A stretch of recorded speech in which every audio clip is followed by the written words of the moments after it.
with this Act in the same manner as authorized by Sections 9 and 11 of the Fair Labor Standards Act of 1938, 29 U.C. 209, 211. Subtitle D. Finance Committee. Sec. 3701. Exemption for telehealth services. A. In general, paragraph A2 of Section 223, c of the Internal Revenue Code of 1986 Note 26 U.S.C. 223. Is amended by adding at the end the following new subparagraph. E. Safe harbor for absence of deductible for telehealth. In the case of plan years beginning on or before December 31, 2021, a plan shall not fail to be treated as a high-deductible health plan by reason of failing to have a deductible for telehealth and other remote care services. B. Certain coverage disregarded. Clause 2 of Section 223, C1b of the Internal Revenue Code of 1986 is amended by striking or long-term care and inserting long-term care, or in the case of plan years beginning on or before December 31, 2021 telehealth and other remote care. See the note 26 U.S.C. 223 Note. Effective date.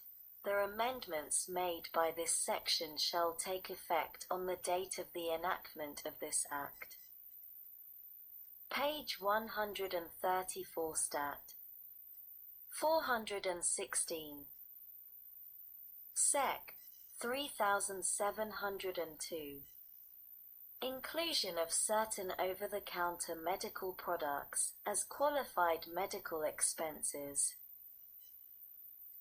ALHSAs, Section 223d(2) of the Internal Revenue Code of 1986 is Note 26 U.S.C. 223. Amended, 1, by striking the last sentence of subparagraph and inserting the following. For purposes of this subparagraph, amounts paid for menstrual care products shall be treated as paid for medical care, and 2 by adding at the end the following new subparagraph. D. Note. Definition. Menstrual care product.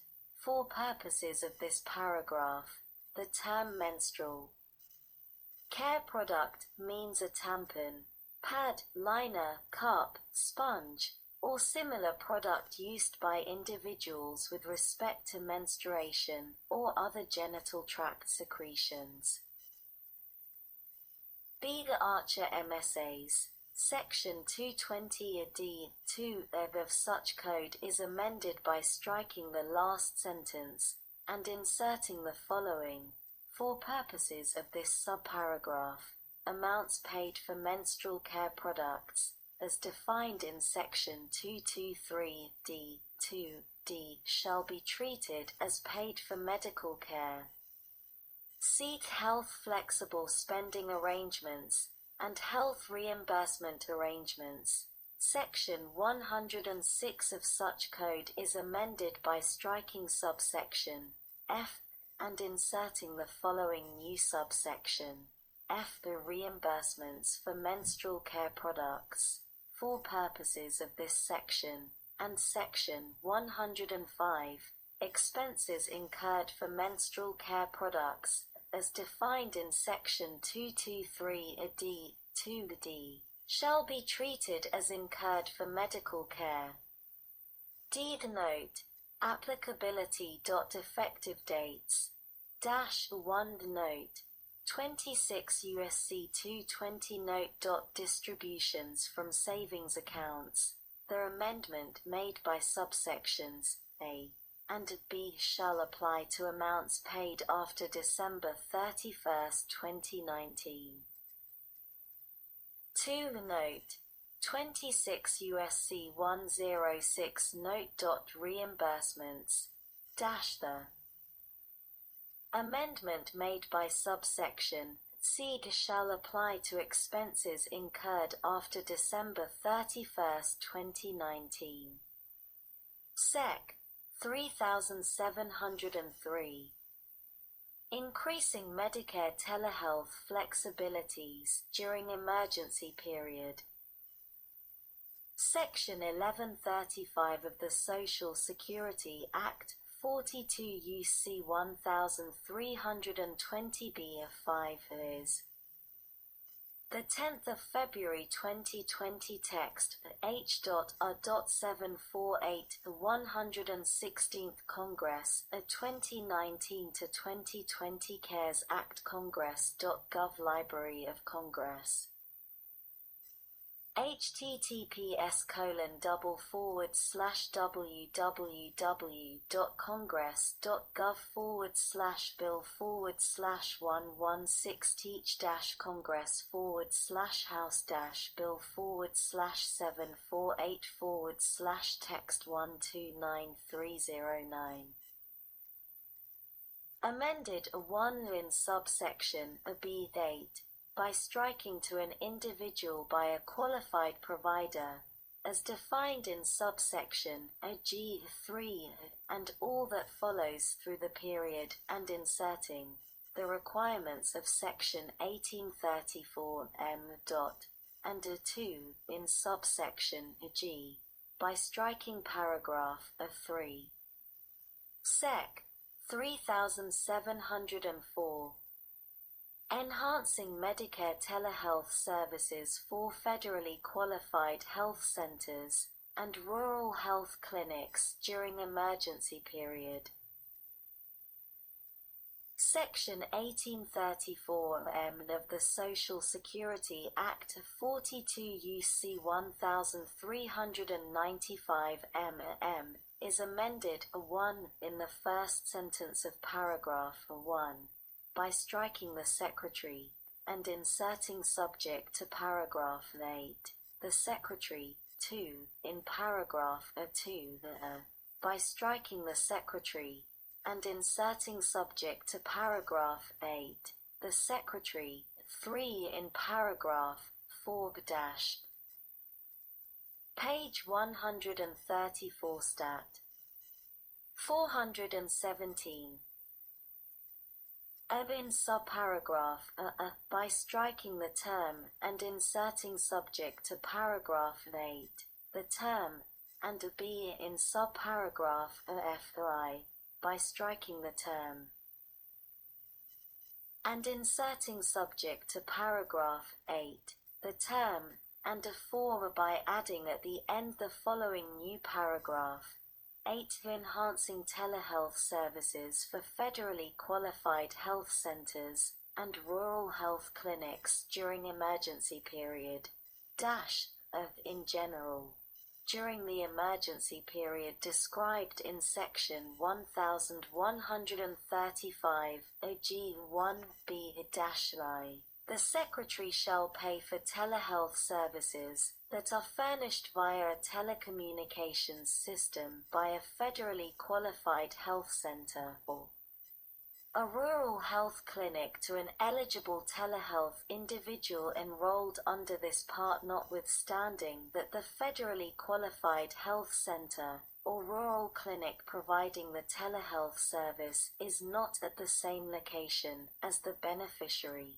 2. The amount of payment to a federally qualified health center or rural health clinic that serves as a distant site for such a telehealth service shall be determined under subparagraph b, and 3. The note. Definitions. For purposes of this subsection, the term distant site includes a federally qualified health center or rural health clinic that furnishes a telehealth service to an eligible telehealth individual, and the term telehealth services includes a rural health clinic service or federally qualified health center service that is furnished using telehealth to the extent that payment codes corresponding to services identified by the Secretary under Clause 5 or 2 of paragraph 4(f) are listed on the corresponding claim for such rural health clinic service or federally qualified health center service. B. Special Payment Rule -I in general, the Secretary shall develop and implement payment methods that apply under the 10th of February 2020 text H.R.748 the 116th Congress, a 2019 to 2020 CARES Act Congress.gov Library of Congress. https://www.congress.gov/bill/slash text 13309. This subsection to a federally qualified health center or rural health clinic that serves as a distant site that furnishes a telehealth service to an eligible telehealth individual during such emergency period. Such payment methods shall be based on payment rates that are similar to the national average payment rates for comparable telehealth services under the Physician Fee Schedule under Section 1848. Notwithstanding any other provision of law, the Secretary may implement such payment methods through program instruction or otherwise. 2. Exclusion from FQHCPPS calculation and IHC-AIR calculation.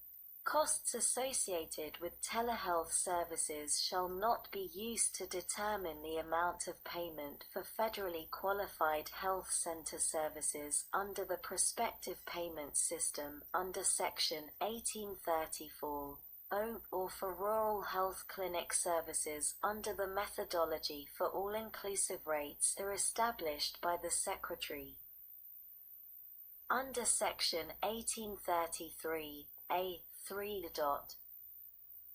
Page 134 Stat. 418. Sec. 3705. Temporary waiver of requirement for face-to-face visits between home dialysis patients and physicians. Section 1881b(3) of the Social Security Act 42 U.C. 1395 is amended 1 in Clause I by striking Clause 2 and inserting clauses 2 and 3(2) in Clause 2 in the matter preceding subclause I by striking Clause I and inserting except as provided in Clause 3, Clause I, and 3 by adding at the end the following new clause. 3. The Secretary may waive the provisions of Clause 2 during the emergency period described in Section 1135 OG 1b. Sec. 3706. Use of telehealth to conduct face-to-face encounter prior to recertification of eligibility for hospice care during emergency period. Section 1814 A7d of the Social Security Act 42 U.C. 1395 F A7d is amended 1 by striking a hospice and inserting I subject to subclause I, a hospice, and 2 by inserting after subclause I, as added by paragraph 1, the following new subclause. I note, determination. during the emergency period described in Section 1135, Ejid 1b. A hospice physician or nurse practitioner may conduct a face-to-face encounter